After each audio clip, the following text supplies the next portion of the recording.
सिद्धि की शादी के बाद वो ससुराल चली जाती है। पीछे रह जाती है भाभी रानी।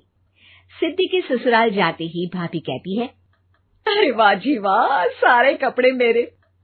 हाय रे पैंट, अरे वाह वाह, मजा आ जाएगा।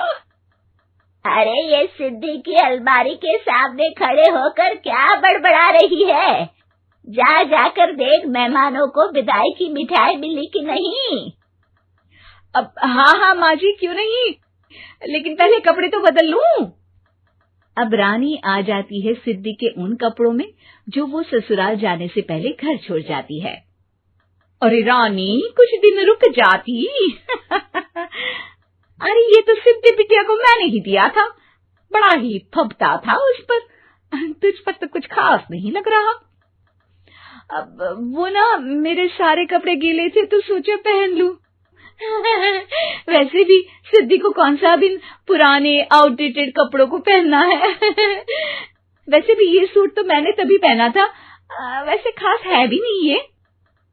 हाँ ठीक है, लेकिन ना मेरी सिद्धि पर तो जमता था। सारे मेहमान चले जाते हैं और सिद्धि ससुराल से मायके पहली बार आती है। अपना घर, अपना कमरा, अपनी अलमारी।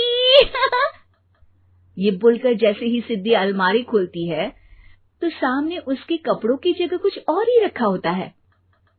माँ, जरा कमरे में तो आना। सास और रानी वहां पहुंच जाते हैं। रानी ने पहनी होती है सिद्धि की जींस और टी शर्ट। अरे भाभी, ये क्या? ये तो मेरी बड़ी ही महंगी टी शर्ट है, इसे आपने घर में क्यों पहनी है?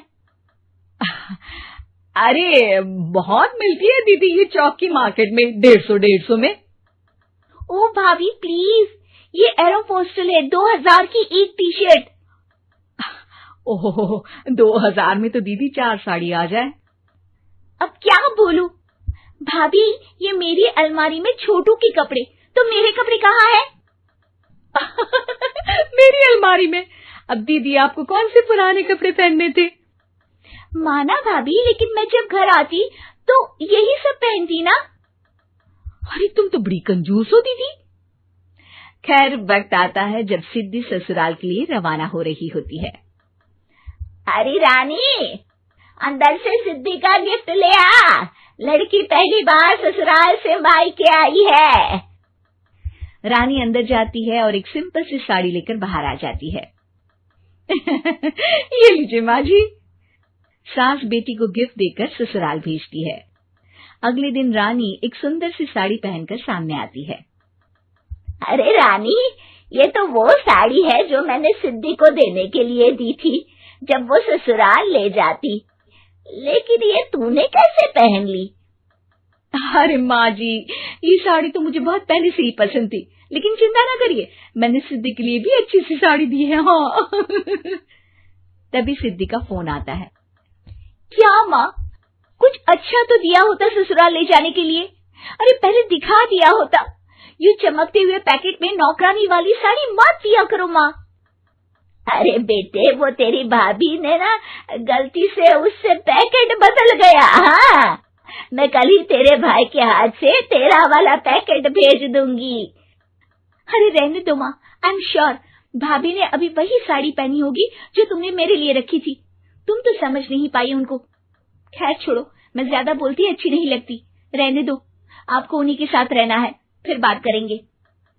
सास को रानी पर गुस्सा आ जाता है। वो उसके कमरे में जाती है जहाँ वो शादी का एल्बम देख रही होती है। रानी, मार्केट जाकर एक ऐसी ही साड़ी लेकर आ, कल प्रतीक जाकर सिद्धि के घर दे आएगा। अरे क्यों माँ जी, कितनी साड़ी देनी है दीदी को? यहाँ कोई सेल लगी है क्या? अरे चुप कर, मेरे बेटी के हिस्से की साड़ी खुद पहन ली, अब ज्यादा ज्ञान बांट रही है। एक दिन सिद्धि का फोन आता है। माँ, मेरी सास ने आप सबको खाने पर बुलाया है। सारे लोग सिद्धि के ससुराल पहुँचते हैं। खाना खाकर वो लोग निकल रहे होते हैं कि सिद्धि की सास सभी को गिफ्ट देती है। अरे बहन जी, बेटी के घर का खाना खा लिया, यही बहुत है जो आप ऊपर से गिफ्ट भी दे रही है। अरे बहन जी, आप भी कहाँ इन बातों पर विश्वास कर रही हैं। सास सभी को गिफ्ट देती है, लेकिन रानी को जो साड़ी देती है वो अजीब सी हरे रंग की लाल रंग के बड़ी छाप वाली होती है। अरे छी, ये कौन पहनेगा? सासू माँ को तो जरी वाली इतनी सुंदर, और मेरे लिए ये नौकरानी वाली। अरे भाभी, दरअसल मैं जब भी घर आती थी आप वापसी में ऐसी ही साड़ी देती थी ना, तो माँ ने सोचा कि आपको आपकी पसंद की ही साड़ी क्यों ना दी जाए। बेचारी रानी, बोलती भी तो क्या। सिद्धि और सास रानी का चेहरा देखकर हंसने लगती है, तो रानी समझ जाती है कि अपने ही बिछाए जाल में वो फंस चुकी है।